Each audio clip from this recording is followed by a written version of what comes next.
They are. They're already online. And then I also gave you a link from CNN that was basically the very morning, I think we talked about this, where it talked about some of the House members and the senators who do not claim earmarks. And it makes mention in there of a figure as far as how much ultimately the money is being spent on earmarks. So maybe have a look at, so I think it was only about 2 or 3 minutes. Yeah? Do we have to know the name of the articles? No. No, you don't. Be honest with you, when you read the questions, you'll know the article I'm talking about. I mean, I've said this, before. The stuff that we spend time on in class is going to get to play on the exam.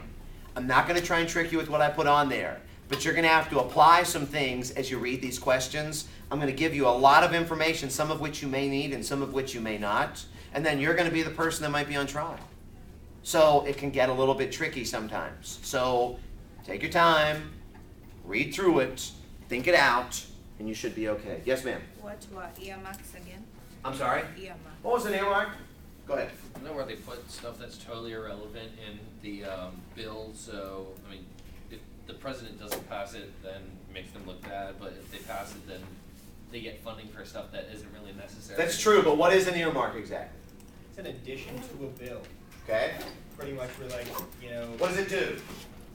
it allocates money for the senator to spend wherever he wants. Okay, so a senator or a House member could add an earmark, which basically will specifically spend federal money in their district. And you could argue with this that it should be state or local money that is spent on these projects. So some people would say this is a huge waste of money in the grand scheme of things. And then to your point from just a few minutes ago, Jeremy, exactly what you said as well. Yes? Is that where the line item veto comes from too? That's exactly where the line item veto comes from. And if you remember, what was the line item? The president could go through every single line, cross out what he didn't like. Right. That was the breach of, That was one branch act, not two. So that was a breach Supreme Court of separation of It powers. was a violation of separation of powers. Yeah, it was. The line item veto, when you think about it, if a president is going to sign a bill into law, he's either got to sign it all or he's got to kill it all, veto it all. The line item basically says you could go in there and you could go line by line in a spending bill and you could take out completely certain expenditures. You could adjust certain expenditures up or down, but it was a violation of separation of powers. What power was it taken away from Congress? The power of the purse. The power of the purse or the budget power? Absolutely. What else have you got from 2? Because I think this basically hits the articles from 2. Yes, ma'am. When you talked about war powers resolution, you talked about checks and balances. Yes. What's What's the difference between separation of powers and checks and balances? Anybody? Go ahead.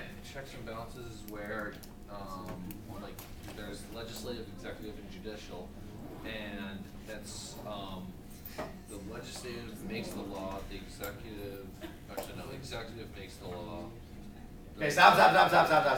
Okay, go ahead, Jack. You can have separate powers, but what checks and balances means if this power wants to do something, these other powers interfere with that, so that power doesn't run around and just do whatever it wants. Can you give me an example of a check and a balance? Okay, if I just take anyone and I'm a cop and I just throw you in jail. Well, give me for as far as courts, Congress, and presidents. Okay, if the president wants to go to war, he has to get it approved by Congress. Okay, separation of powers. Why don't we start there? I had drawn the boxes, if you remember, and I said you've got a Congress box, a president box, and a courts box. And as long as you, as president or Congress or courts, stay within your box, you're going to be given certain powers that the other branches cannot touch.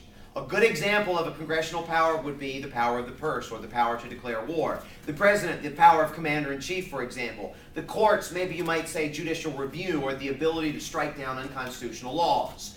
These are things that cannot be touched by the other branches. So they're supreme within their box.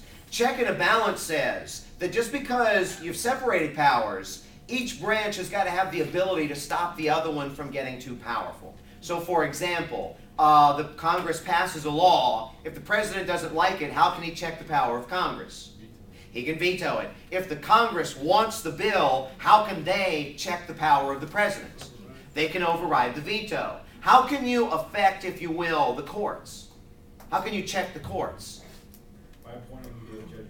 Okay, the president and the Congress appoint the judges. One of the other articles that I had mentioned in that end of the chapter 2 was basically saying, and it's posted now, the Congress sets the membership of the court as well. So while there's 9 members, they could go higher or they could go lower. This would be their way of also being able to check the power of the court by basically establishing and setting the limit, if you will, as far as what their membership is. So separation of powers, each box, you're supreme. Checks and balances, each one has got the ability to stop the other branch from getting too strong. That's basically what it is. Yes? Is Congress and Senate the same thing? The Senate is a part of the Congress. Yes, and the House is the other part of the Congress. So together they are the Congress, but the House and the Senate are different than the Congress individually. Okay.